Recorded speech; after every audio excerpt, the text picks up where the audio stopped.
မင်္ဂလာပါရှင်နန်းချန် Kitchen and DIY နဲ့ကြိုဆိုလိုက်ပါတယ်ရှင်ဒီကနေ့တော့ကျမတငယ်ချင်းတွေကိုဂျပန်နိုင်ငံမှာအရန်အသုံးများတဲ့mask ချုပ်တဲ့နည်းလေးကိုမျှဝေပေးချင်ပါတယ်ဒါလေးကတော့ mask ချုပ်ဖို့အတွက်ဆွဲထားတဲ့ပုံစံလေးဖြစ်ပါတယ်ဂျပန်နိုင်ငံမှာရှိနေတဲ့တငယ်ချင်းတွေဆိုရင်တော့ပိတ်စဆိုင်နေမှာပေါ့နော် lead time mask ကိုစကူရီခတာခုတာ size ဆိုပြီးတော့တောင်းလိုက်တယ်ဆိုရင်တော့တို့အလကားပေးပါတယ်အဲ့ဒါတောင်းယူလို့ရပါတယ်ကဲဒီပုံစံလေးကိုညက်မယ်နော်ဒါကတော့လူကြီးအတွက်ပါ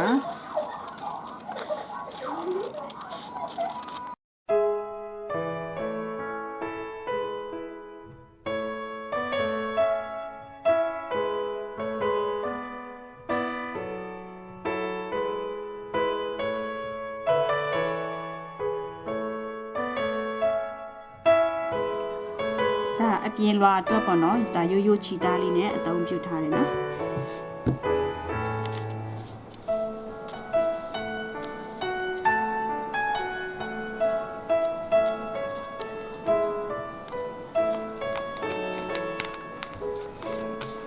ဒီစာတလက်မစီအပြင်ထွက်မယ်နော်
နှစ်ခုပါ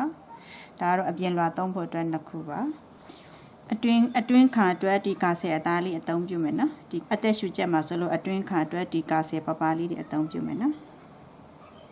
ကဲဒီဟာလေးကိုညက်မယ်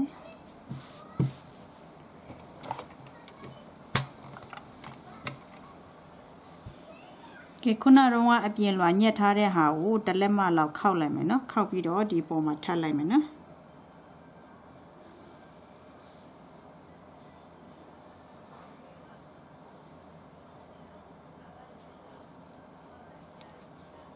ဒါကတော့အလွယ်ဆုံးနည်းပါ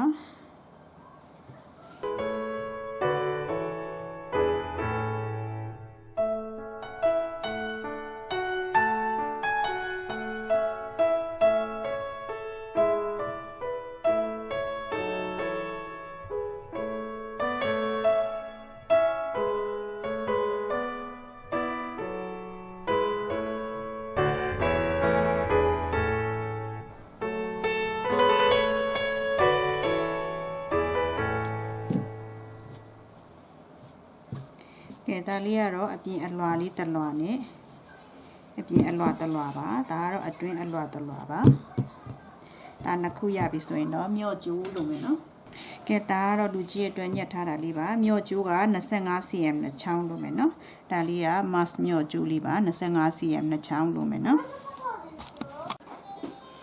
ကဲဒီအပြင်ကအလွာကိုအရင်ဆုံးချုပ်မယ်နော်နှစ်လွာပြီးတော့ဒါတစ်ချောင်းချုပ်မယ်နော်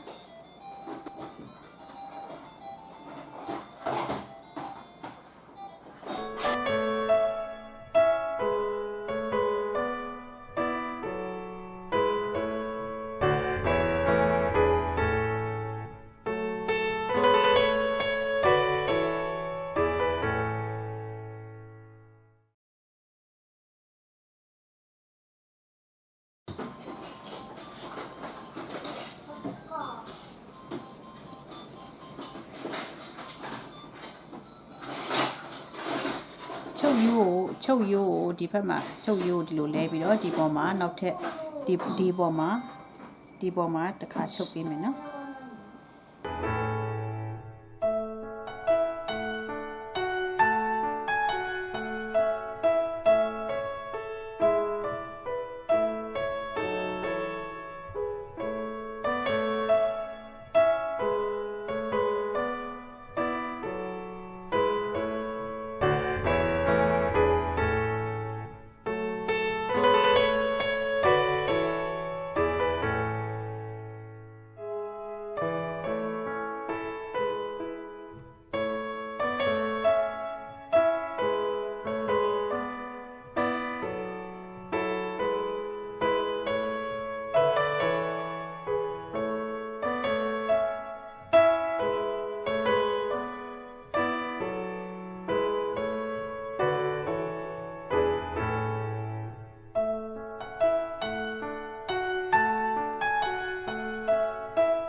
အတွင်းလွှာလေးလည်းချုပ်မယ်နော်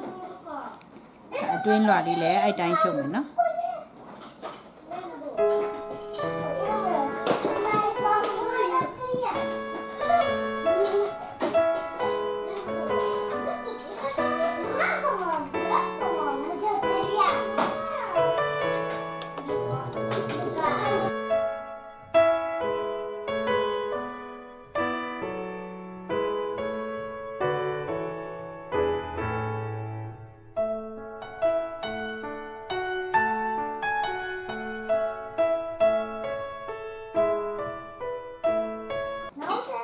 ဒီနေရာမှာနောက်တစ်ကြောင်းချုပ်မယ်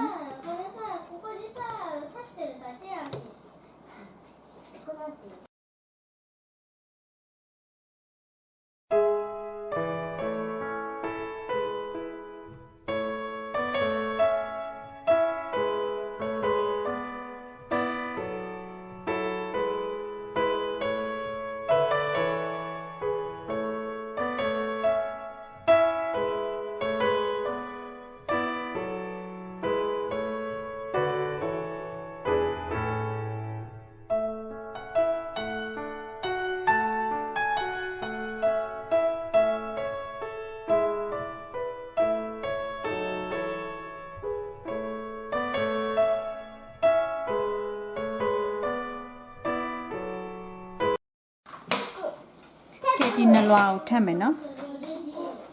ကြောချင်းကပ်ပြီးတော့ထပ်မယ်ဒီနေရာရဲ့ဒီနေရာရဲ့နော်ဒီနေရာရဲ့ဒီချုပ်ထားတဲ့နေရာလေးကိုပင်းလေးနဲ့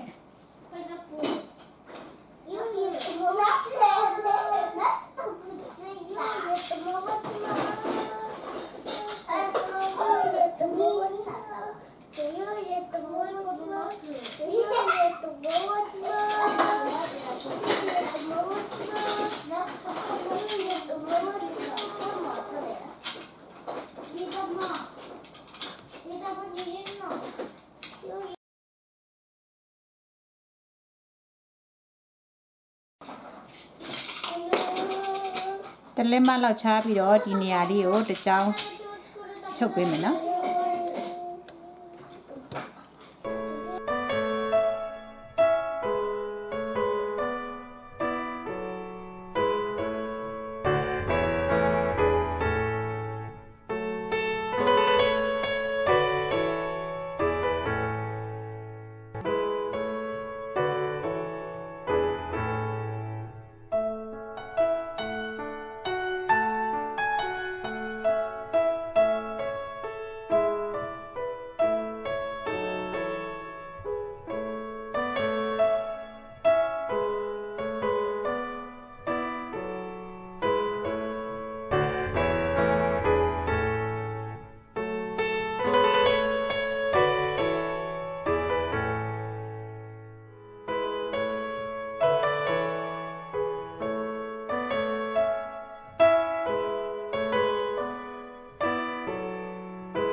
ဒီနေရာမှာနောက်တစ်ကြောင်းလိုက်မယ်နော်နောက်တစ်ကြောင်းချုပ်ပေးမယ်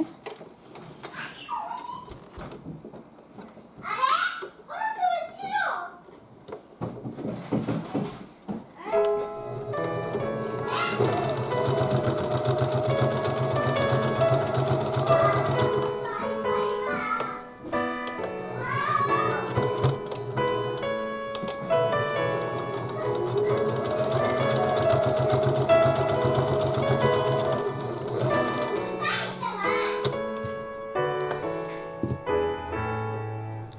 လည်းတစ်ကြောင်းချုပ်မယ်နော်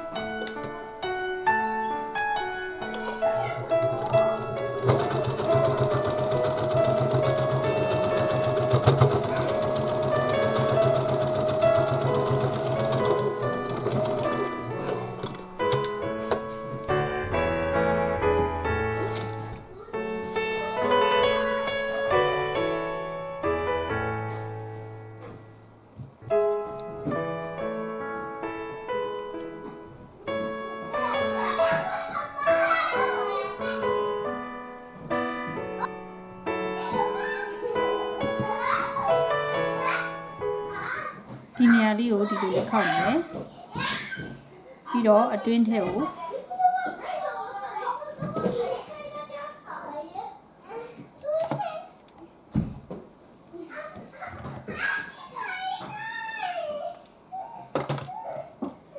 တလက်မခောက်ပြီးသွားပြီဆိုရင်အတွင်းထဲကိုနောက်ထပ်တလက်မခွဲလောက်ခောက်မယ်နော်တလက်မခွဲပါ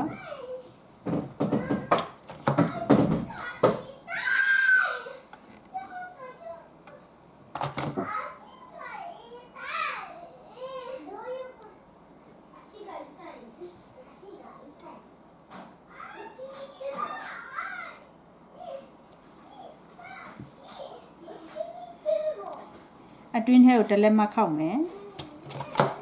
မိပူနဲ့တစ်ချက်ဖိပေးမယ်နော်ပြီးတော့ဒီအတွင်းထဲကိုတလက်မခွဲလောက်ထပ်ပြီးတော့ခောက်မယ်နော်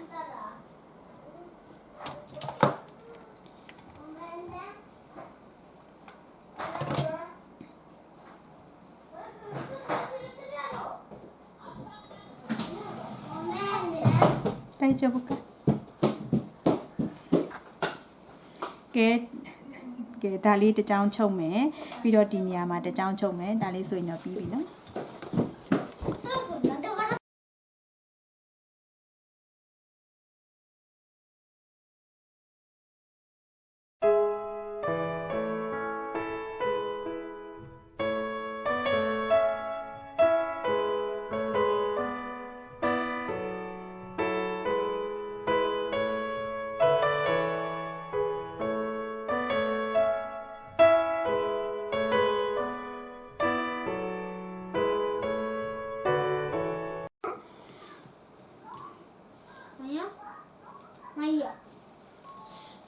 ကဲဒါလေးကိုမြော့ကြိုးလေးထိုးမယ်နော်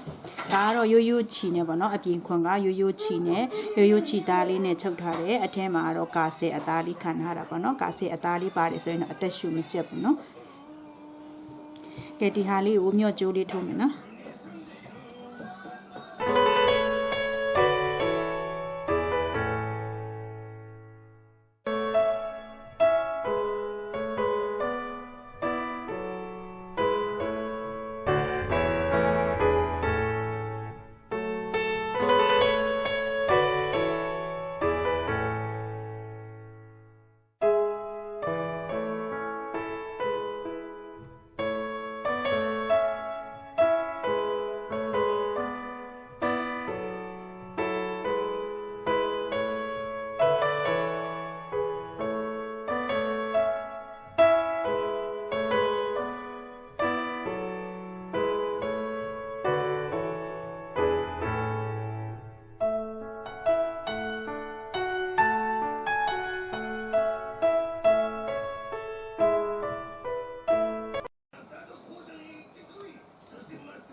ကဲဒါလေးဆိုပြီးသွားပြီနော်ဒါလေးဆိုရင်တော့လူကြီး mask ပြီးသွားပါပြီ